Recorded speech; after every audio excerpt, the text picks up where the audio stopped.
कांग्रेस के अजय राय का एक बयान जो उन्होंने अखिलेश यादव के खिलाफ दे दिया, क्योंकि अखिलेश यादव और अजय राय के बीच सियासी लड़ाई जो है वो बहुत पुरानी है। इन दोनों में सियासी खटपट होता रहता है और अजय राय ने सपा अध्यक्ष को टारगेट करके बयान दिया था, जिसके बाद से सपा अध्यक्ष ने उन्हें चिरकुट नेता तक बता दिया था। पता अखिलेश यादव चाहते थे कि वह कांग्रेस के साथ वहां कॉम्प्रोमाइज़ करें, कांग्रेस वहां कॉम्प्रोमाइज़ करके कुछ सीटें दे, क्योंकि उत्तर प्रदेश में अखिलेश यादव कांग्रेस को सीट दें इससे पहले वह कांग्रेस का दिल जानना चाहते थे कि कांग्रेस का दिल कितना बड़ा है कि वो मध्य प्रदेश में सीट देगी। लेकिन कमलनाथ इसके लिए राजी नहीं हुए और इंडिया अलायंस में सब पार्टनर्स तो मिल के बैठ लिए। मोदी विरोध के नाम पर वे सब एक साथ तो आ गए, लेकिन राज्यों में दिक्कत ये है कि राज्यों में ये कैसा गठबंधन है कि राज्य में आप एक दूसरे के खिलाफ लड़ेंगे और लोकसभा चुनाव एक साथ मिलकर लड़ेंगे।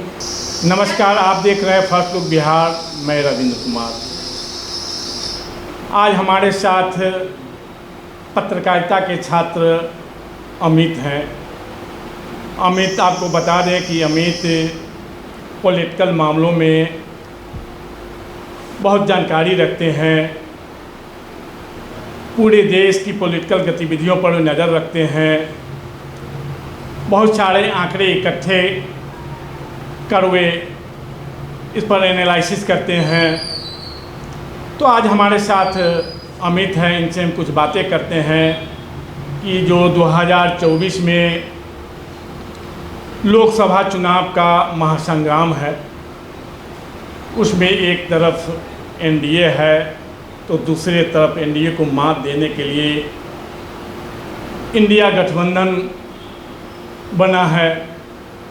लेकिन इसी बीच इंडिया गठबंधन में, इंडिया अलायंस में ब्रेकअप सॉन्ग गूंजने लगा है। आखिर क्यों? इस पर हम अमित से बात करते हैं। अमित, आपको बताएंगे इसके बारे में विशेष रूप से।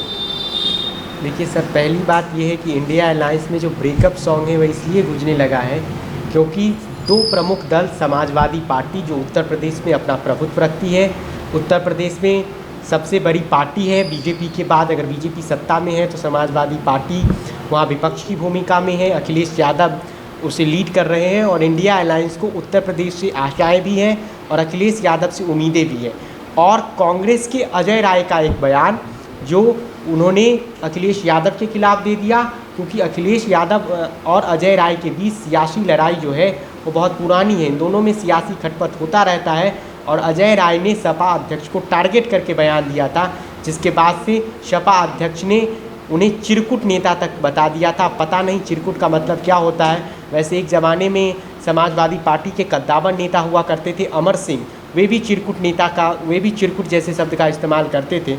ये अलग बात है कि चिरकुट शब्द का जब वो इस्तेमाल करते थे तो चिरकुट का मतलब क्या हुआ ये तो पता नहीं है, ये मुझे समझ में नहीं आया। लेकिन इतना तय है कि जब चिरकुट नेता अजय राय को अखिलेश यादव ने किया, जिसके बाद गठबंधन की गांठों में दरारें पड़ने लगी और इंडिया अलायंस में ब्रेकअप सॉन्ग इसीलिए गूंजने लगा कि क्या जो इंडिया अलायंस बनकर तैयार हुआ है आखिर उसमें ये विरोधाभास क्यों हो गया, बातचीत में, कम्युनिकेशन में आखिरकार इतनी रुकावटें क्यों आ गई और कम्युनिकेशन बीच में टूट कैसे गया।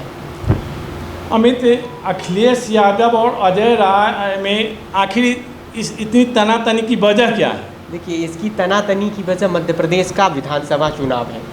मध्य प्रदेश में समाजवादी पार्टी भी ये चुनाव लड़ रही है और मध्य प्रदेश में उसके विधायक भी रहे हैं।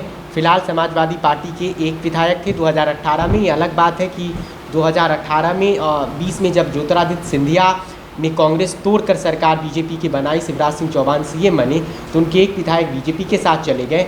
2013 में 4 विधायक समाजवादी पार्टी के वहाँ से जीत कर आए हैं। एक हिस्से में समाजवादी पार्टी का बुंदेलखंड जो मध्य प्रदेश का इलाका है या यादव बेल्ट आप कह लीजिए, वहाँ पर समाजवादी पार्टी का अपना प्रभुत्व है। उनके कुछ सीटों पर कैंडिडेट अच्छे भी हैं जो चुनाव लड़ते हैं। अखिलेश यादव चाहते थे कि वह कांग्रेस के साथ वहाँ कॉम्प्रोमाइज़ करें, कांग्रेस वहाँ कॉम्प्रोमाइज़ करके कुछ सीटें दे, क्योंकि उत्तर प्रदेश में अखिलेश यादव कांग्रेस को सीट दें इससे पहले वह कांग्रेस का दिल जानना चाहते थे कि कांग्रेस का दिल कितना बड़ा है कि वो मध्य प्रदेश में सीट देगी। लेकिन कमलनाथ इसके लिए राजी नहीं हुए और इस बीच जब कोऑर्डिनेशन कमेटी की मीटिंग इंडिया अलायंस की शरद पवार के घर हुई थी, तब भोपाल में रैली रखा गया था और जिसे कमलनाथ के विरोध के कारण ही टाल दिया गया। तो अजय राय ने बयान ये दिया कि मध्य प्रदेश में समाजवादी पार्टी को कांग्रेस को समर्थन करना चाहिए, वो मध्य प्रदेश की पार्टी है।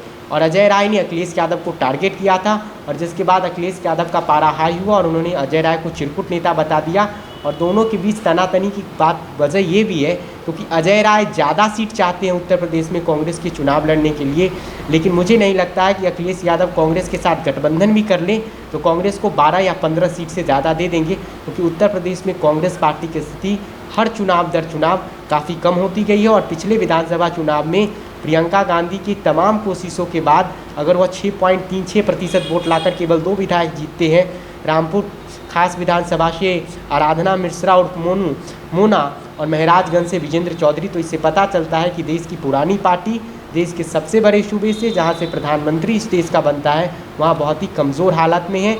और 19 में अमेठी भी राहुल गांधी हार गए थे। अमित, एक ढंग से कहे तो इंडिया अलायंस मतलब बन तो गया लेकिन अभी पूर्ण रूप से बन नहीं पाया है। उसमें और भी लोग जुड़ते जाते हैं और भी मतलब राजनीतिक दल जुड़ते जा रहे हैं। इसी बीच विरोधाभास की खबरें आखिर मतलब आ रही है, आखिर या क्यों? देखिए, इंडिया अलायंस में सब पार्टनर्स तो मिल के बैठ लिए, मोदी विरोध के नाम पर वे सब एक साथ तो आ गए, लेकिन राज्यों में दिक्कत ये है कि राज्यों में ये कैसा गठबंधन है कि राज्य में आप एक दूसरे के खिलाफ लड़ेंगे और लोकसभा चुनाव एक साथ मिलकर लड़ेंगे। तो इंडिया अलायंस में अब कांग्रेस दिल्ली में 7 सीट पर चुनाव लड़ने की तैयारी कर रही है। अरविंद केजरीवाल ने शरद पवार को कहा, ये बात खुद शरद पवार ने एक इंटरव्यू में स्वीकारा कि हम 4 सीट देने के लिए कांग्रेस को तैयार हैं। पंजाब आइए, पंजाब में कांग्रेस और आम आदमी पार्टी में सीधी लड़ाई है। केरल में लेफ्ट और कांग्रेस के बीच मुख्य मुकाबला रहता है। बंगाल में लेफ्ट कांग्रेस और टीएमसी एक साथ मिलकर लड़ते हैं। उत्तर प्रदेश में समाजवादी पार्टी कांग्रेस के बीच अलायंस में अभी खटपट की खबरें हैं। तो इस अलायंस तो बनकर तैयार हो गया। इस अलायंस की 3 बैठक के बाद न इसका लोगो जारी हुआ, न ये अपना संयोजक चुन पाई और ना ही ये अलायंस कोई साझा रैली कर पाई है। सिर्फ एक कोऑर्डिनेशन कमेटी की मीटिंग हुई है, वह भी बेनतीजा रहा है। और ना ही सीट बंटवारा अब तक शुरू हुआ है। सीट बंटवारा अगर बिहार में शुरू हो गया हो तो अलग बात है, क्योंकि बिहार में कांग्रेस को कुछ तय नहीं करना है, जो लालू नीतीश तय करके देंगे वही होगा। लेकिन कांग्रेस जिन राज्यों में, उत्तर प्रदेश हो, हरियाणा हो, दिल्ली हो, उन राज्यों में कांग्रेस अब तक सीट शेयरिंग की बात, महाराष्ट्र हो, वहाँ सीट शेयरिंग की बात इंडिया अलायंस के पार्टनर के साथ शुरू नहीं की है। इसके पीछे कांग्रेस की एक स्ट्रैटेजी है। कांग्रेस चाहती है कि ये 5 राज्य का चुनाव हम निपट जाएं और कांग्रेस को इन राज्यों से अपेक्षाएं और आशाएं बहुत हैं। अगर इन राज्यों में कांग्रेस अच्छा परफॉर्मेंस कर लेती है तो चुनाव में कांग्रेस सीट शेयरिंग में जब बंद कमरे में बैठेंगे तो इससे वो बार्गेनिंग अच्छी तरीके से विपक्षी दलों के साथ कर ले। तो इस अलायंस तो बनकर तैयार हुआ है, न संयोजक बनकर तैयार हुआ है और ना ही सीट शेयरिंग को लेकर अब तक कोई ठोस बातचीत शुरू हुई है, जिससे सभी पार्टियों के नेताओं की महत्वाकांक्षा और सभी पार्टी के नेताओं का सब्र टूटने लगा है। इसी कारण खटपट की खबरें। अमित, एक बात सामने और भी आ रही है, जो इस इंडिया अलायंस या बीजेपी के विरोध में गठबंधन तैयार करने को लेकर नीतीश कुमार बेताब थे। वे भी मध्य प्रदेश में अपने उम्मीदवार अलग से खड़ा करने जा रहे हैं। आखिर यह क्या होगा? देखिए, मध्य प्रदेश में जदयू का कोई खास संगठन है नहीं। 10 सीटों पर सुनने में आया कि उम्मीदवार उन्होंने उतारा है। 5 के सीटों के नाम 2 दिन पहले आए थे। ये दबाव बनाने की एक कोशिश है। हालांकि कमलनाथ ने जब बयान दिया कि अखिलेश वखिलेश का बात छोड़ो और नीतीश कुमार भी चुनाव 10 सीटों पर लड़ेंगे, कुछ तो वोट लाएंगे, तो ये कमलनाथ ने अपनी पैर में खुद ही कुल्हाड़ी मारी, क्योंकि पिछले विधानसभा चुनाव में सपा को 4,96,000 वोट मिला था। जेडीयू इस बार लड़ेगी तो 10 सीटों पर चुनाव लड़ेगी तो कुछ ना कुछ वोट ले आएगी। और जब 2018 के विधानसभा चुनावों के नतीजे अगर आप देखेंगे तो जब बीजेपी और कांग्रेस के बीच हार का अंतर, केवल जीत और हार का अंतर 47,000 वोटों का था। उस स्थिति में जो 4,96,000 कोई वोट पार्टी लाती है, या कोई पार्टी अगर 10 सीटों पर लड़कर भी कुछ वोट लाएगी, उसे ये उसके नेता का अपमान कर देना या उसके साथ कॉम्प्रोमाइज़ ना करना, ये कांग्रेस के लिए पैर में कुल्हाड़ी मारने जैसी स्थिति होगी।